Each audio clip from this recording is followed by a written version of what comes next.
ଭଗବାନ ଶ୍ରୀକୃଷ୍ଣ ଦିନେ ବାଟରେ ଚାଲି ଚାଲି ଯାଉଥିଲେ। ଗଲାବେଳେ ହଠାତ୍ ତାଙ୍କ ପାଦ ଗୋଟେ ବେଙ୍ଗ ଉପରେ ପଡ଼ିଗଲା।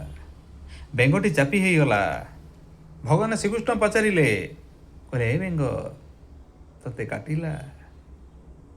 ବେଙ୍ଗଟି କିଛି କହିଲାନି।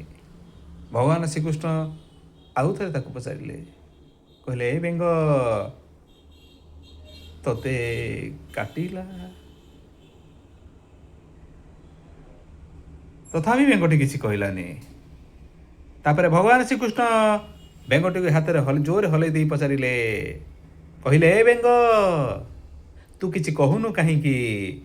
ବେଙ୍ଗଟି ନୀରବରେ କହିଲା, ପ୍ରଭୁ ଏତେ ବଡ଼ ଏ ଦୁନିଆରେ ଯିଏ ବି ଦଣ୍ଡ ପାଇଲେ ସମସ୍ତେ ଭଗବାନଙ୍କ ପାଖରେ ଗୁହାରି କରନ୍ତି। ମାନେ ଆପଣଙ୍କ ପାଖରେ ଗୁହାରି କରନ୍ତି। ଆପଣ ହେଉଛନ୍ତି ଭଗବାନ।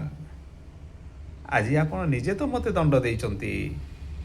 ମୁଁ ଗୁହାରି କରିବି କାହାକୁ ଗୁହାରି କରିବି?